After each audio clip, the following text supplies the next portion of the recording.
Skiing came to the Poconos in the most Pennsylvanian of ways. It started with coal.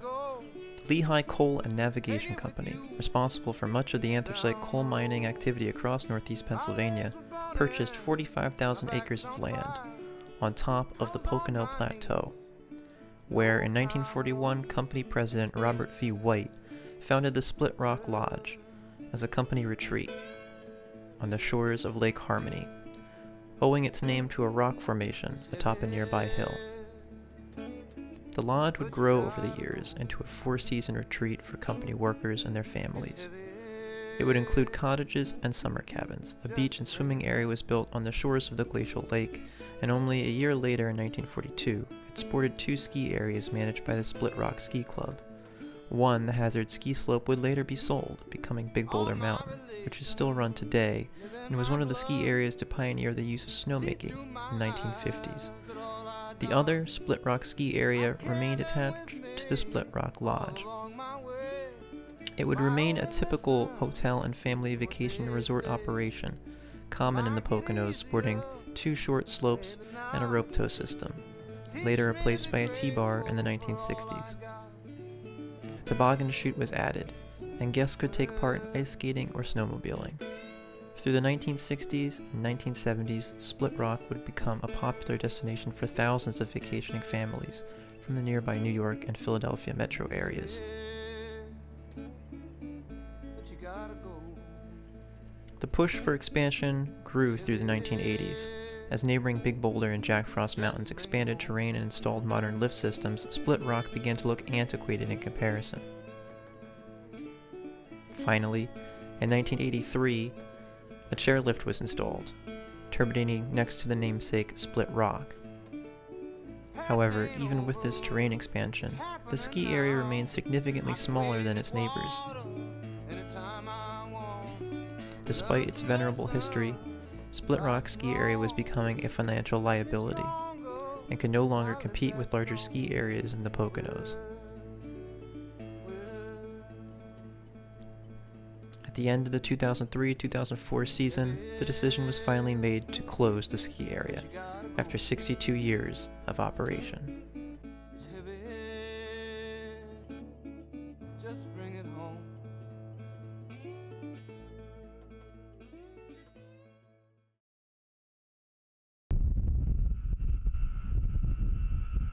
Hey everybody, this is Avery Zucco, and welcome to another Lost Ski Area tour. This time I'm at Split Rock Ski Area in Lake Harmony, Pennsylvania. So Split Rock was founded back in 1942 as part of the Split Rock Lodge company retreat for the Lehigh Valley Coal and Navigation Company. In 1967, it was sold to the Treadway Inn.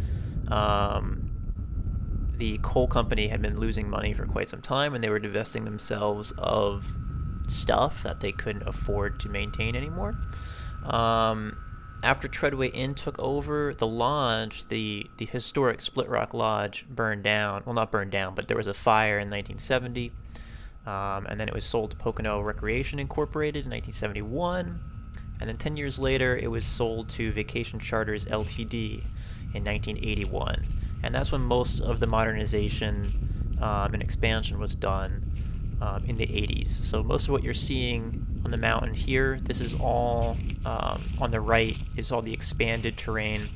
Looking up the double lift line towards the summit, that was all added in 1983. And this is some of the old snowmaking equipment. This is actually fairly modern snowmaking equipment. These are some fan guns, they're probably from like the 90s. An old snowpacker. I don't think they used that. I know they had a modern grooming system. They had a modern groomer.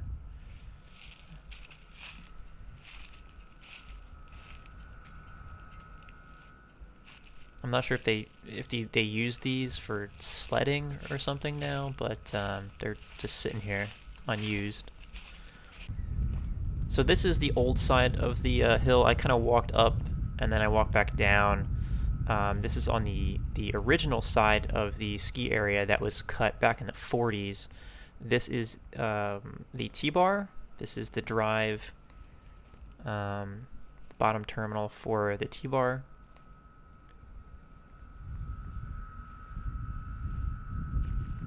And this T-bar was installed in 1968. There was originally a rope toe here, which you can see, or you saw in some of the historic pictures. But this is the same slope, looking up that slope, that was here in the 1940s.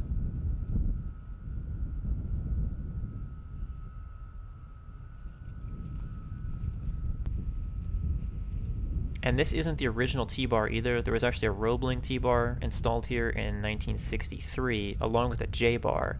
And I don't know where the J-bar was, but those were only around for about 5 years. They replaced them, or they got rid of the J-bar at some point. I don't know when, but they replaced the Roebling T-bar with the Poma T-bar, which is what you're seeing here.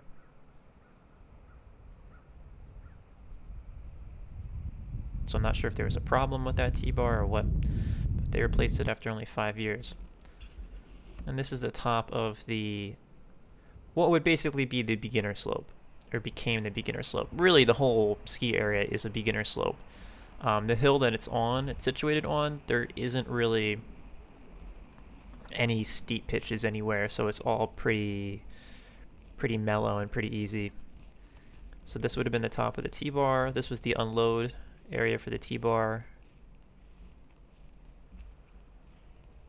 And this is part of the snowmaking system here. This is the electrical for the snowmaking.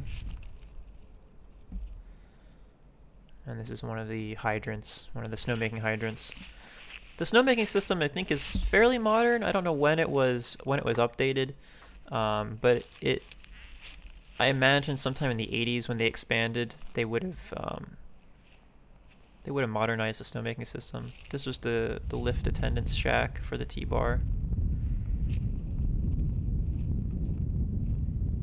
And in that historic photo, looking down that toe line, this is that kind of little hill up on the side of that picture, and this is looking down the beginner area, or the original slope.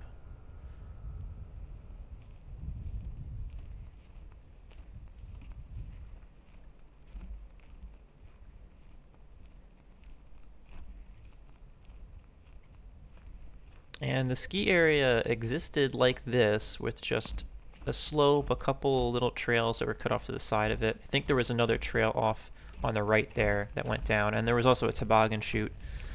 And it pretty much existed like that all the way up until the mid-1980s when they expanded and they added a double chair. But we'll go over to that side in a minute. So this is the return terminal for the T-bar, and it's one of these floating bull wheels, which is pretty cool. This is the counterweight for the bull wheel. So the whole thing is just suspended up there on cables.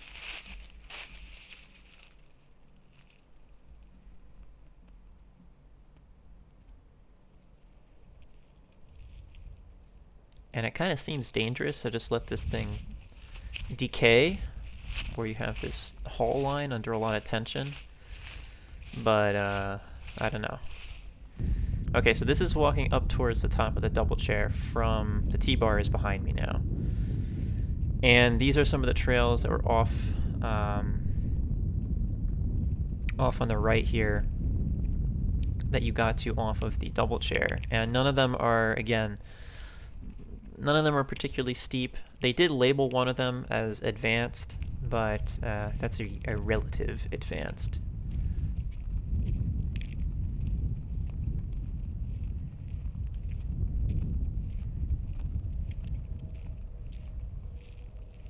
But the views are pretty nice.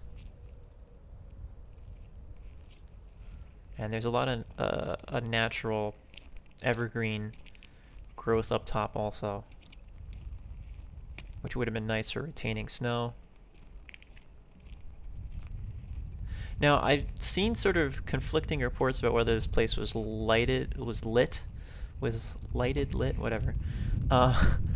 Whether or not it was lit at night. I've seen that it wasn't, and I've also seen light poles up here. I don't know if the light poles were just for the snowmakers. They only had a few of them maybe around for people who are doing mountain operations at night.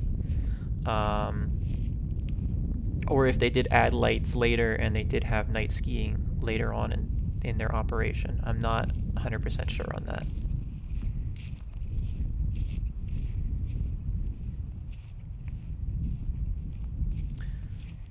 And so these are the newer trails that were cut, and even with these new trails, they didn't. Split Rock was still a lot smaller than neighboring ski areas, so it's smaller than Big Boulder, for instance, and Big Boulder is already a very small ski area, even by Pocono standards. So even with the expansion, and there really wasn't any more room to expand after they installed this double chair, they just didn't have the terrain, I think, to really be competitive. There were just too many other options around that were bigger, and you did get deals, I think, if you stayed in the lodge in the Split Rock in the hotel. Basically, you could ski here, I think, either free, it was included in a package, or there was a reduced rate or something like that, and that did bring in some business, but it wasn't enough to justify keeping the ski area open. And so this is the top of the double chair. This was a Borvig double chair. It was installed in 1983. This would have been the return terminal up here in the unload area. It was a double-double, so the towers had space for 2 double chairs. You have like one double chair on one side, one on the other. You have basically two lifts sharing the same pylons, which you saw in a picture actually in the beginning. This is the Split Rock itself up at the top, which is a big rock with a split in it. And you can walk up to the top, and this is the view from the top of the Split Rock, which is actually quite nice, especially with the leaves down. And you have a really nice view out across the Pocono Plateau.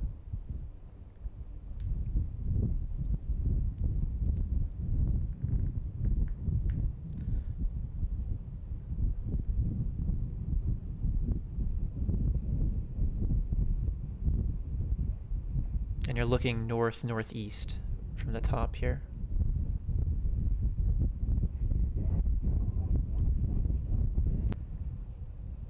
And so this is walking back down the trail underneath the double chair. So that double chair, the pylons had space for 2 chairs. Only one was ever installed. Probably because maybe they expected there to be more people coming, and they never really were able to justify the increased uphill capacity, so they just never installed the other chairlift. Now this lift was sold, so the ski area closed in 2004, and sometime around, I'm not sure exactly when, I think maybe 2009, 2010, something like that, they sold off the double chair to Mount Peter, New York. So you can actually still ride this chairlift if you go up to New York, which is nice to know that it wasn't scrapped.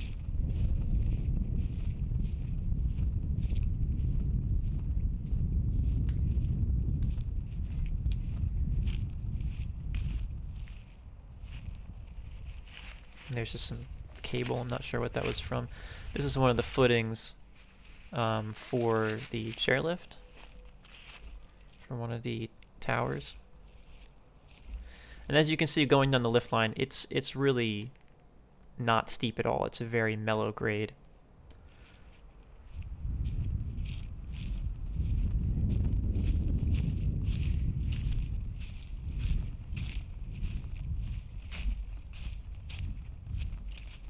This, I believe, was part of the snowmaking system. I think there was some sort of sump or something to do with the snowmaking system under this pad.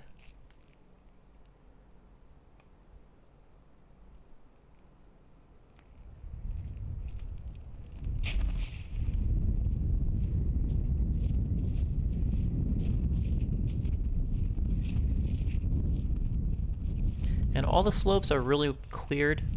I think they're still cleared out by whatever company owns the resort now. The base area down here, so the bottom terminal for the double chair is gone. It's under that parking lot. And they've really expanded quite a lot down here. So even though the ski resort is closed, they've built a indoor water park and all sorts of other stuff down at the base area. The the resort is still open. There's just no skiing anymore. So that was Split Rock Ski Area in Lake Harmony, Pennsylvania. I hope you enjoyed watching this Lost Ski Area tour. Please leave a like and a subscribe. And until next time, thanks for watching.